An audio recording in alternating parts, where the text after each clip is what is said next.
Hello friends, welcome to channel மிஸ்டர்.வாதி. பொதுவாக பல பேர் கொண்ட ஆட்டத்தில், அதாவது கிரிக்கெட், ஃபுட்பால் எதில் எடுத்தாலும் பார்த்தீங்கன்னா வெற்றிக்கான ஒரு விஷயம் வந்து ஒரு கூட்டு முயற்சி, டீம் ஒர்க் அப்படின்னு சொல்லலாம். என்னதான் கேப்டன் இருந்தாலும் டீம் ஒர்க் இல்லாமல் வந்து எதுவுமே சாதியம் கிடையாது, சக்சஸ் அப்படிங்கிற விஷயம் கூட. ஸோ கேப்டன், அதுக்கப்புறம் இண்டிவிஜுவல் அதர் டீம் பிளேயர்ஸ் எல்லாத்துக்கும் வந்து கிரெடிட் கொடுக்க வேண்டியது ஒரு முக்கியமான ஒரு அவசியமான விஷயமா இருக்குது. அந்த மாதிரி வந்து இன்னைக்கு வந்து நம்ம இந்தியன் கான்ஸ்டியூஷன் ரிலேட்டடா வந்து ஒரு விஷயத்தை பத்தி பார்க்க போறோம்.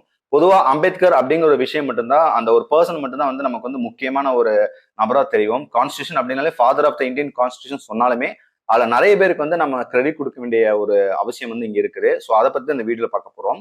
கான்ஸ்டியூன் அசம்பிளி 1946 வந்து ஃபார்ம் பண்ணாங்க. எதுக்காக பாத்தீங்கன்னா இந்தியன் கான்ஸ்டியூஷன் வந்து ஃப்ரேம் பண்றதுக்காக. இனிஷியலா பாத்தீங்கன்னா 389 மெம்பர்ஸ் இருந்தாங்க. அதுக்கப்புறம் ரீஆர்கனைஸ் செஞ்சதுக்கு அப்புறம் 299 மெம்பர்ஸ் வந்து 1947 வந்து டோட்டல் வந்து 299 மெம்பர்ஸ் இருந்திருக்காங்க. இந்த குழுவுக்கு வந்து பிரசிடென்டா இருந்தவர் பாத்தீங்கன்னா Rajendar Prasad.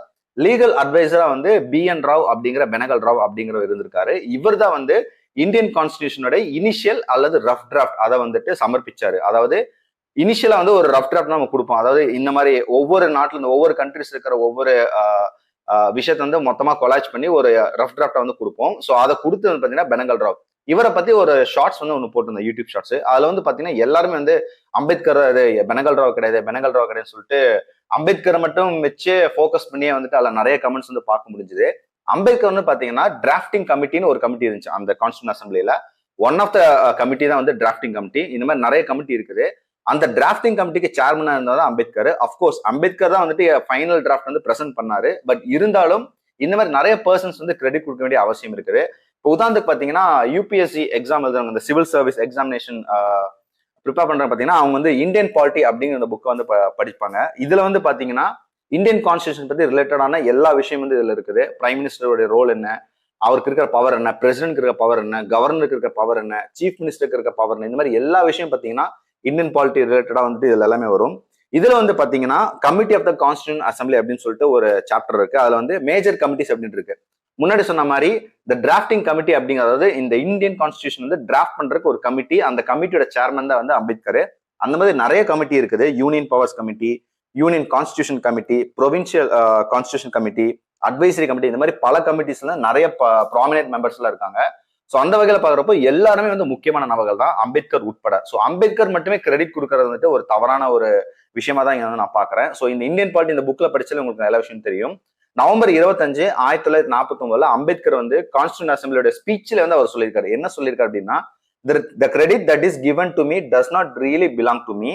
It belong partly to Sir Benagals BN Rao, the constitutional advisor of the Constitutional Assembly. அதாவது பெனகல் ராவுக்கு நீங்க கிரெடிட் கொடுக்கணும், எனக்கு மட்டுமே நீங்க கொடுக்கணும்னு சொல்லிட்டு அம்பேத்கரே சொல்லியிருக்காரு. அது மட்டும் இல்லாம a part of the credit must go to the members of the drafting committee without whom the task of framing the constitution could not have come to successful அப்படின்னு சொல்றாரு. ஸோ டிராஃப்டிங் கமிட்டி இருக்கிற மெம்பர்ஸும் சரி, இந்த ஒட்டுமொத்தமா அந்த constitution assembly இருக்கிற 299 மெம்பர்ஸ்க்கு வந்து கிரெடிட் கொடுக்கணும். இதுக்கு நான் மட்டும் காரணம் அப்படின்னு சொல்லிட்டு அம்பேத்கரே சொல்லியிருக்காரு. ஆனா அம்பேத்கர்வாதிகள் பாத்தீங்கன்னா இன்னைக்கு வந்து முழுக்க முழுக்க அம்பேத்கர் தான் எல்லாத்துக்கும் காரணம் அப்படிங்கிற மாதிரி சொல்றாங்க.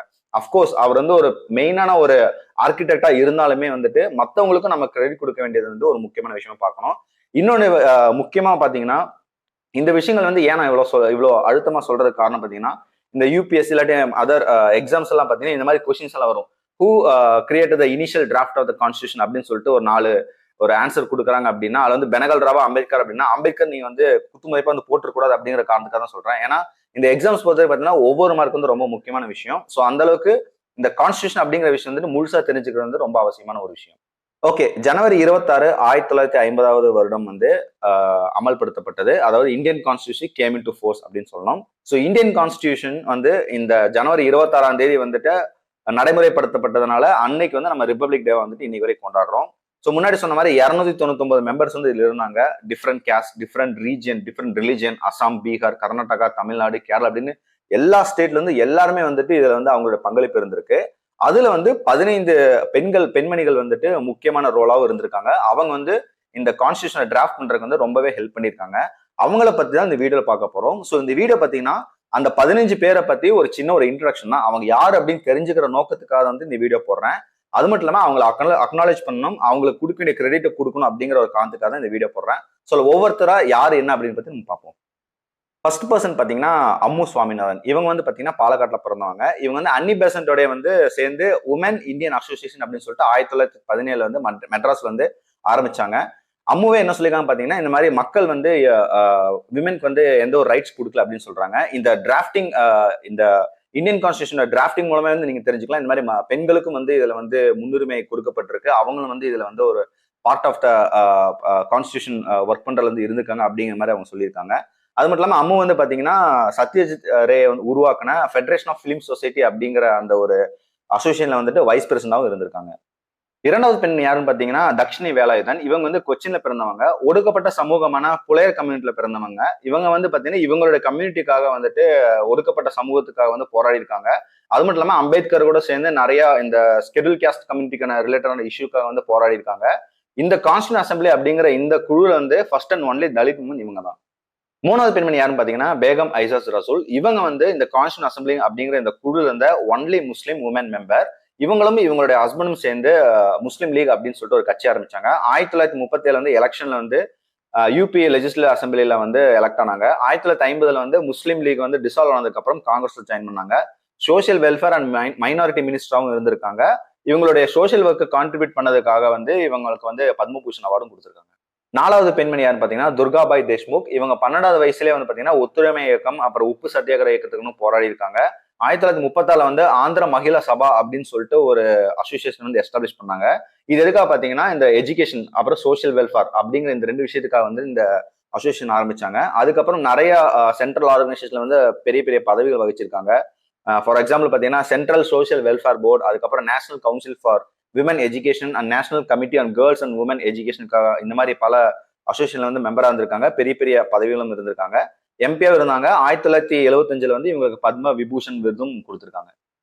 ஐந்தாவது நபர் யாருன்னு பாத்தீங்கன்னா ஹன்சா ஜீவராஜ் மேத்தா. இவங்க வந்து நிறைய பெரிய படிப்பெல்லாம் படிச்சிருக்காங்க. லண்டன்ல ஜேர்னலிசம் அப்புறம் சோசியாலஜி எல்லாம் படிச்சிருக்காங்க. ஒரு சோசியல் ஆக்டிவிஸ்ட், எஜுகேட்டர், அதுக்கப்புறம் ரைட்டர். குழந்தைகளுக்காக நிறைய புத்தகங்கள் எழுதியிருக்காங்க. அதுக்கப்புறம் ஆல் இந்தியா உமன் கான்ஃபரன்ஸ்ல வந்து பிரசிடண்டா வந்திருக்காங்க. பெண்களுடைய உரிமைக்காக வந்து போராடின ஒரு முக்கியமான பெண்மணி இவங்க. ஆறாவது மெம்பர் யாருன்னு பாத்தீங்கன்னா கமலா சௌத்ரி. இவங்க வந்து பாத்தீங்கன்னா சட்டமறுப்பு இயக்கத்துல வந்து ஒரு ஆக்டிவ் பார்ட்டிசிபெண்டா இருந்திருக்காங்க. ஆல் இந்தியா காங்கிரஸ் கமிட்டிலையும் சரி, அதுக்கப்புறம் மெம்பர் ஆஃப் லோக்சபா வந்திருக்காங்க. அந்த காங்கிரஸ் கமிட்டில வைஸ் பிரசிடண்டா வந்திருக்காங்க. இவங்களும் பாத்தீங்கன்னா one of the famous fiction writer. ஏழாவது மெம்பர் யாருன்னு பாத்தீங்கன்னா லீலா ராய். அசாம்ல பிறந்த இவங்க வந்து பெங்கால் விமன் சஃப்ரேஜ் கமிட்டி வந்து அசிஸ்டன்ட் செக்ரட்டரியா இருந்திருக்காங்க. அது மட்டும் இல்லாம பெண்களுடைய உரிமைக்காக போராடின ஒரு முக்கியமான பர்சன். சால் சத்தியாகிரகத்துல பார்ட்டிசிபேட் பண்ணியிருக்காங்க. நேதாஜி சுபாஷ் சந்திர போஸ் ஜெயில இருந்தப்போ விமன் சப் கமிட்டி அப்படின்னு சொல்லிட்டு ஒரு கமிட்டி இருந்துச்சு, அதுல வந்து மெம்பராகவும் இருந்திருக்காங்க. எட்டாவது பர்சன் பாத்தீங்கன்னா மாலதி சௌத்ரி. சால் சத்தியாகிரகத்திலயும் வந்து பார்ட்டிசிபேட் பண்ணியிருக்காங்க. காந்தியோட ஜாயின் பண்ணி 1934 வந்து ஒரிசால வந்து பாத யாத்திரை நடத்திருக்காங்க. அது மட்டும் இல்லாம ஒரிசால இருக்க லோ கேஸ்ட் கம்யூனிட்டிக்காக வந்து பாடுபட்டு இருக்காங்க. இந்திரா காந்தியோட எமர்ஜென்சிக்காக வந்துட்டு ப்ரொடெஸ்ட் பண்ண ஒரு முக்கியமான பர்சன் இவங்க. ஒன்பதாவது நபர் பூர்ணிமா பானர்ஜி. இந்தியன் நேஷனல் காங்கிரஸ் கமிட்டியோட செக்ரட்டரியா இருந்திருக்காங்க. அது மட்டும் இல்லாம சத்தியாகிரகா, குவிட் இந்தியா மூவ்மெண்ட் இந்த மாதிரி பல மூவ்மெண்ட்ஸ்ல வந்து பார்ட்டிசிபேட் பண்ணி ஜெயிலுக்கு போன ஒரு பர்சன். சோசியலிசம்ல வந்து ஒரு தீவிரமான ஒரு கொள்கை பற்றாளர் இருந்திருக்காங்க. இவங்க வந்து பாத்தீங்கன்னா ட்ரேட் யூனியன், ரூரல் என்கேஜ்மெண்ட் இந்த மாதிரி விஷயத்துல வந்து என்கேஜ் பண்ணி அதை ஆர்கனைஸ் பண்றதுக்கான ரெஸ்பான்சிபிலிட்டி எடுத்து பண்ணியிருக்காங்க. 10வது பெண்மணி யார் பாத்தீங்கன்னா ராஜ்குமார் அம்ரித் கவ். இவங்க வந்து உத்தரப்பிரதேஷ்ல பிறந்திருக்காங்க. இந்தியாவுடைய ஃபர்ஸ்ட் ஹெல்த் மினிஸ்டர், காந்தியோடைய ardent follower, All India Institute of Medical Science அப்படின்னு சொல்ற எய்ம்ஸை வந்து உருவாக்குனவர் இவங்க தான். ஃபவுண்டர் ஆஃப் த எய்ம்ஸ் வந்து இவங்க தான். விமன் வந்து எஜுகேஷன், ஸ்போர்ட்ஸ், ஹெல்த் கேர் எல்லாத்துலயும் வந்து அவங்களுடைய பார்ட்டிசிபேஷன் இருக்கணும், அவங்களை என்கரேஜ் பண்ணணும் அப்படிங்கறதுக்காக வந்துட்டு குரல் கொடுத்த ஒரு முக்கியமான பெண்மணி. 11வது பெண்மணி Renuka Roy. London school of economics வந்து பிஏ படிச்சிருக்காங்க. யூனிஃபார்ம் பர்சனல் லா கோட வந்து கொண்டு வரணும் அப்படிங்கறதுக்காக ஆர்கியூ பண்ணி அதுக்காக போராடி இருக்காங்க. 1952-57 வரைக்கும் ரிலீஃப் அண்ட் ரீஹாபிலேஷன் மினிஸ்டரா இருந்திருக்காங்க. ஆல் பெங்கால் விமன் யூனியனுடைய ஃபார்ம் பண்றதுக்காகவும் எஸ்டாப்ளிஷ் பண்றதுக்காகவும் பாடுபட்ட ஒரு முக்கியமான ஒரு நபர். 12வது பெண்மணி யாருன்னு பாத்தீங்கன்னா சரோஜினி நாயுடு. இவங்க பத்தி நம்ம கேள்விப்பட்டிருப்போம், நைட்டிங்கேல் ஆஃப் இந்தியா அப்படின்னு சொல்லுவோம். இந்தியன் நேஷனல் காங்கிரஸோடைய first Indian woman president.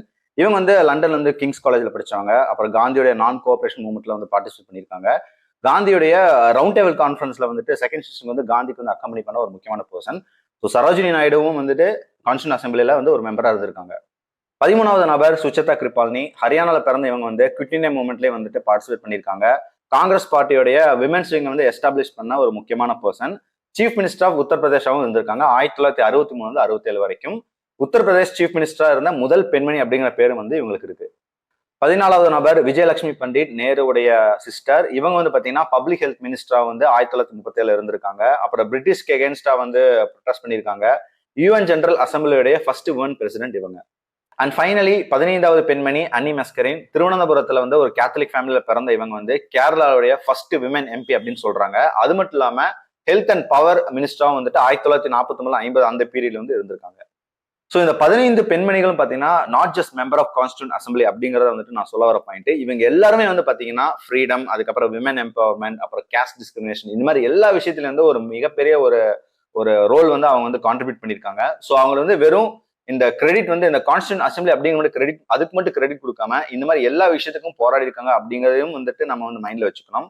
So always give credit to the team work. ஒரு பர்டிகுலர் பர்சனுக்காக மட்டும் கொடுக்க கூடாது. இந்த விஷயத்துல அம்பேத்கர் வந்து முக்கியமான நபரா இருந்தாலும் இந்த மாதிரி நிறைய பேர் வந்துட்டு இந்தியன் கான்ஸ்டியூஷன் பொறுத்த வரைக்கும் வந்துட்டு எல்லாருமே வந்துட்டு கான்ட்ரிபியூட் பண்ணியிருக்காங்க, ஹெல்ப் பண்ணியிருக்காங்க, டிராஃப்ட் பண்ணியிருக்காங்க, நிறைய விஷயங்கள் வந்து ரிவைஸ் பண்ணியிருக்காங்க. எல்லாருமே வந்து ஒவ்வொருத்தர் வந்து முக்கியமான ஒரு பங்கு வந்து கொடுத்துருக்காங்க அப்படின்னு சொல்லணும்.